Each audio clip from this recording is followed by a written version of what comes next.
ذكر فإن الذكرى تنفع المؤمنين وما خلقت الجن والإنس إلا ليعبدون. Surah Quraysh. Donc Quraysh, c'est le nom d'une tribu. Pourquoi elle s'appelle Quraysh? Le titre, il est dans le premier verset de cette surah. L'ila fi Quraysh. Et Quraysh, c'est une tribu arabe qui étaient les habitants de la Mecque. Et Quraysh, ils sont divisés en deux. Ceux qui sont de la ville et ceux qui sont de la campagne autour de Mecca. Quraysh, c'est la tribu du prophète Mohammed sallallahu alayhi wa sallam. Quraysh, c'est la langue dans laquelle le Coran il a été révélé pendant des années avant qu'il fût révélé en arabe, dans les autres langages des arabes, mais qui restait de l'arabe. Kalb, Kinana, etc. La 9e année de l'Hégire. C'est une facilité qu'Allah Ta'ala pour faciliter les tribus arabes d'entrer en islam et de ne pas avoir du mal à réciter le Coran selon certains accents, certaines manières de réciter des lettres, etc. Puis, alhamdulillah, après il a été réuni par Abu Bakr et Omar, puis Uthman, à la lughati Quraysh. Il est revenu à l'asl. Et c'est ça le Mushaf al-Uthmani qu'on a. La majorité de ce Coran, c'est à la lughati Quraysh, sur la langue de Quraysh. Donc Quraysh est une tribu qu'Allah subhanahu wa ta'ala a choisi. Allah subhanahu wa ta'ala a choisi les Arabes. Puis dans les Arabes, il a choisi Quraysh. Et dans les Quraysh, il a choisi Banu Hashim, la famille du prophète Mohammed sallallahu alayhi wa sallam, et le prophète Mohammed sallallahu alayhi wa sallam pour être le messager d'Allah. C'est une surah pré-égirienne. Yani Makkiyah, c'est la 29e. Et Allah tabaraka wa ta'ala dit Bismillahirrahmanirrahim Li'ilafi Quraysh إيلافهم رحلة الشتاء والصيف فليعبدوا رب هذا البيت الذي أطعمهم من جوع وآمنهم من خوف. لإيلا, li ici c'est sababiyya, c'est-à-dire pour, à cause de. Mais à cause de quoi? La sourate elle commence directement à cause de, ou li, à cause ou pour Quraysh, qu'Allah il a préservé la Kaaba. La sourate d'avant. Alam tara kayfa fa'ala rabbuka bi ashabil fil. Donc, les ulama, la majorité des ulama, ils disent que cette sourate, elle a un lien avec la sourate d'avant, avec le fil. C'est-à-dire, c'est pour les voyages de Quraysh. Parce qu'Allah, il a préféré Quraysh. Allah, il a préservé la Kaaba et il les a préservés de l'attaque de Abraha. Dans la sourate al-Fil. Wadih, Inch'Allah. Donc ici, elle lit, quand on dit à cause d'eux, c'est pour cela qu'Allah Ta'ala, il a préservé Quraysh. Pour leur voyage, parce qu'Allah Ta'ala les a préférés sur les autres, qu'il a préservé aussi la Kaaba et qu'il les a préservés de l'attaque de Abraha et qu'il les a préservés de l'attaque de l'éléphant. L'ila fi Quraysh, l'ila huwa al-jam'a, c'est quand tu réunis. C'est-à-dire quand ils réunissaient leurs affaires pour aller faire du commerce. Donc à cause du commerce, du pacte et des moments où ils réunissaient leurs affaires Quraysh, Allah Ta'ala les a préservés, alhamdulillah, de l'attaque de l'éléphant et des abyssins. Donc, l'ila fi Quraysh, ila fihim rihlata ash-shita'i was-sayf. Donc, leur voyage qu'ils font pour le commerce. Les Quraysh, ils avaient deux voyages principaux pour faire du commerce. Un en hiver, qui était vers le Yémen, et un en été, qui était vers la Syrie, la grande Syrie. La Syrie, c'est pas la Syrie avec les frontières actuelles, barakallahu fikum. Mais ce qu'on appelle en français la grande Syrie. C'est-à-dire la Syrie, la Palestine, la Jordanie et le Liban. Tout cela, c'est la grande Syrie. En hiver, ils allaient au Yémen, car en hiver, en grande Syrie, il faisait très froid, mais au Yémen, il faisait doux. Et en été, ils allaient en Syrie, car en été, en Arabie, il faisait très chaud, mais en Syrie, il faisait pas trop chaud. Il faisait assez doux. Donc, ils choisissaient, alhamdulillah, les endroits où faire du commerce à ces moments-là, c'était plus approprié et c'était plus facile. Imaginez-vous des Arabes en train d'aller vers la Syrie avec le grand froid. Ils sortent du désert, ils se retrouvent dans le froid de la Syrie en hiver.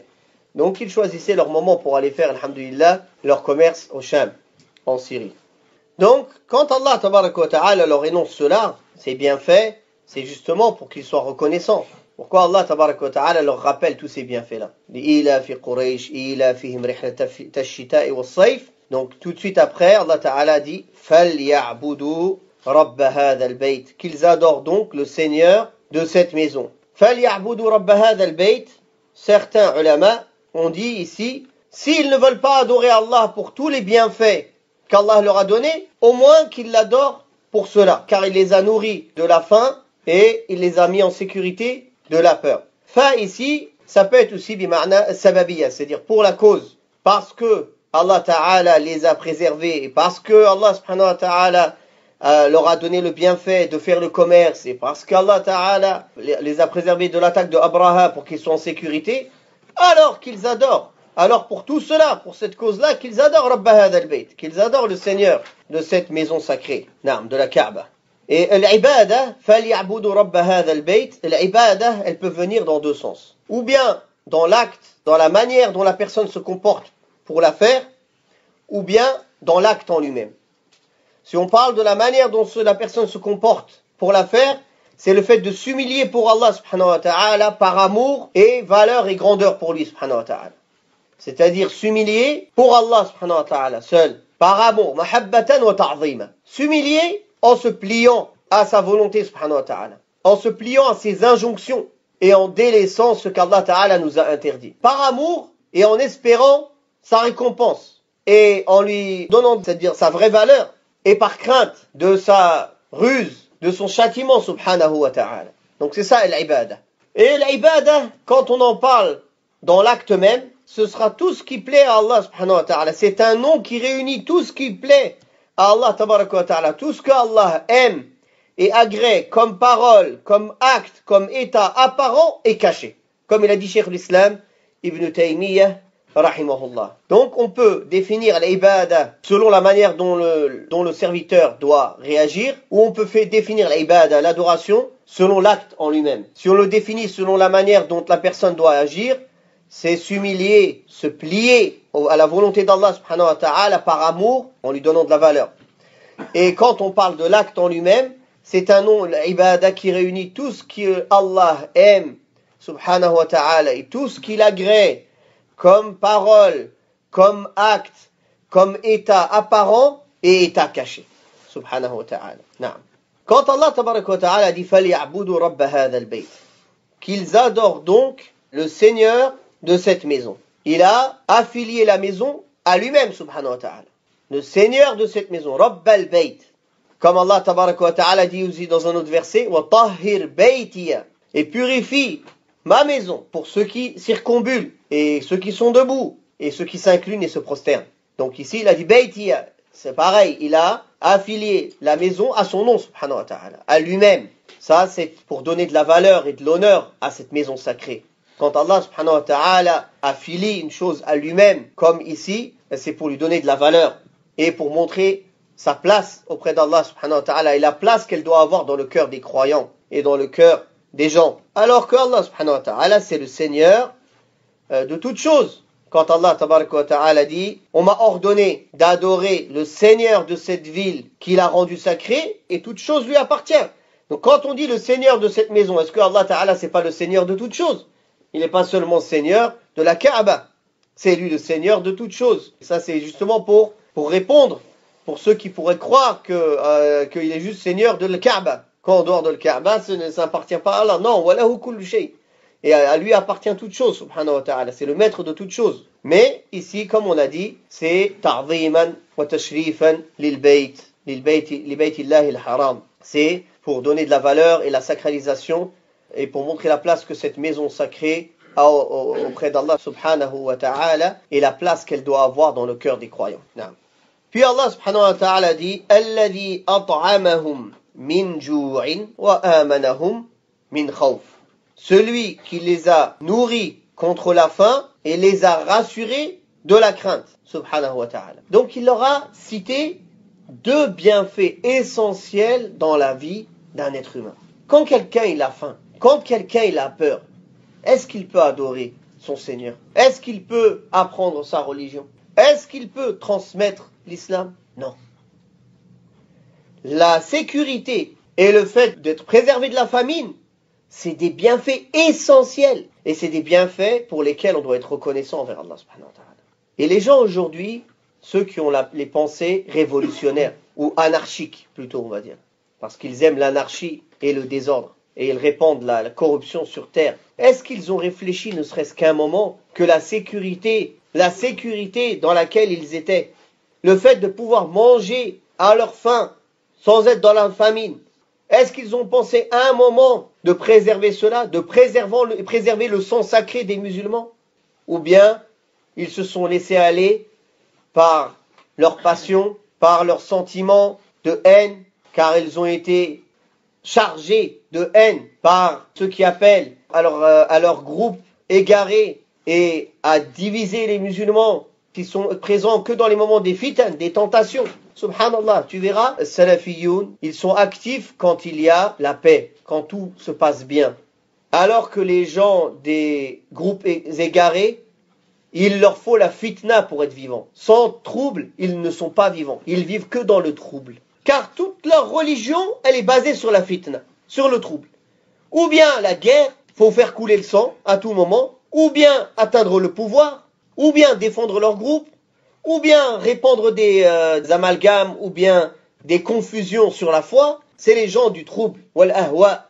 Mais le prophète sallallahu alayhi wa sallam et les sahaba, est-ce qu'ils cherchaient la fitna ou ils cherchaient la paix? Pourquoi le prophète sallallahu alayhi wa sallam a fait le pacte de Hudaybiyah avec les Quraysh, kuffar mushrikin? Pourquoi? Parce que le meilleur ou la meilleure situation pour pouvoir appeler les gens à Allah, c'est la paix. On a besoin de la paix, même si parfois il faut sacrifier de certaines choses. La paix, c'est essentiel. Le prophète sallallahu alayhi wa sallam, il a sacrifié combien de choses pour avoir cette paix-là? Ils ont enlevé Bismillahirrahmanirrahim. Ils ont enlevé Min Muhammad Rasulillah.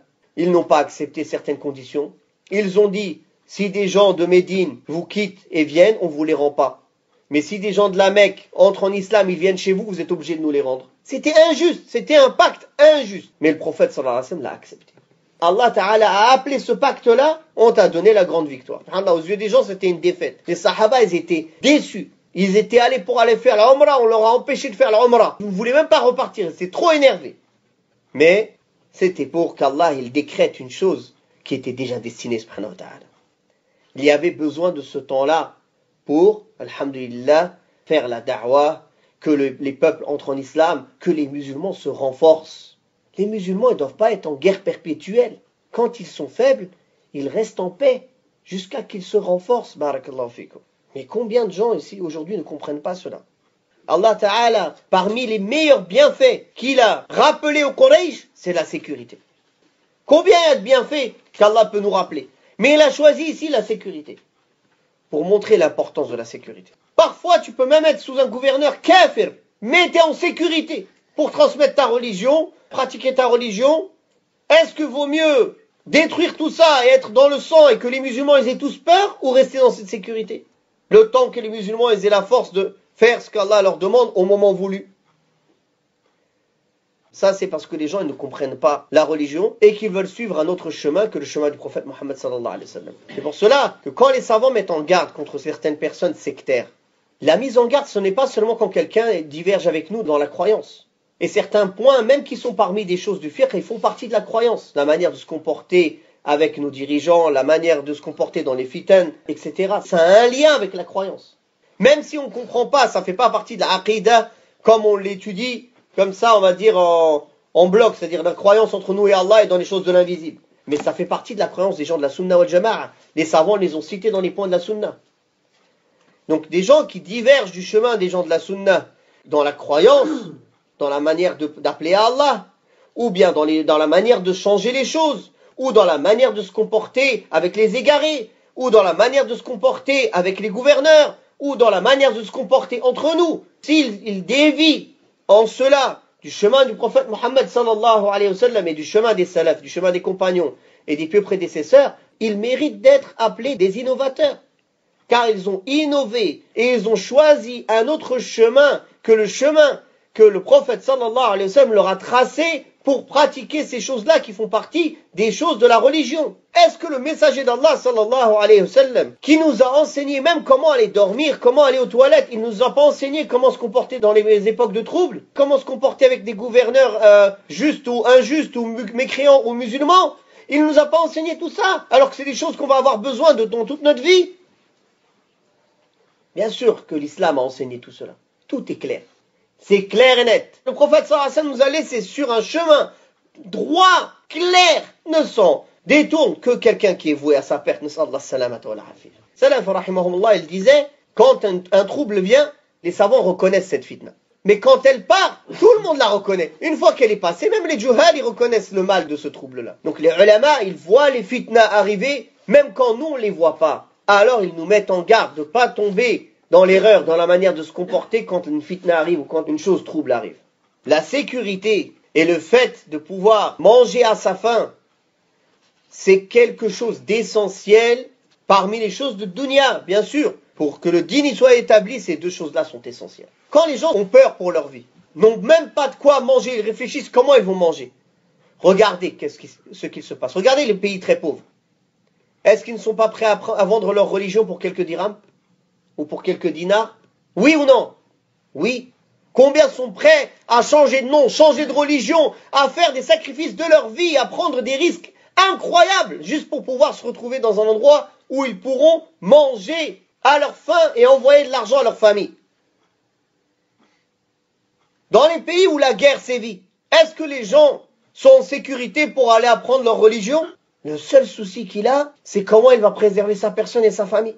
Et c'est dans ces pays-là où la guerre civile elle a duré des années que l'ignorance elle s'est répandue en masse et que les sectes égarées elles ont fleuri, comme au Liban. Comme il y a eu des années de guerre civile, la secte égarée des Ahbash, qui ici se prénomme APBIF, ne vous faites pas tromper, soi-disant association de paix ou je sais pas quoi, de bienfaisance envers Shaitan, pas bienfaisance envers l'islam. Naam, qui sont en train de vendre leur calendrier dans tous les supermarchés. Attention à ces gens-là. Ils cherchent les endroits où les gens sont ignorants. Après que des années de guerre civile ont sévi au Liban, les gens ils n'ont pas pu apprendre leur religion, enseigner leur religion. Ils étaient occupés à préserver leur vie, à se battre, à tirer et à se préserver. Alors, dans cette ignorance-là, ils ont trouvé un terrain fertile pour répandre leurs égarements dans la croyance et leurs égarements dans la pratique.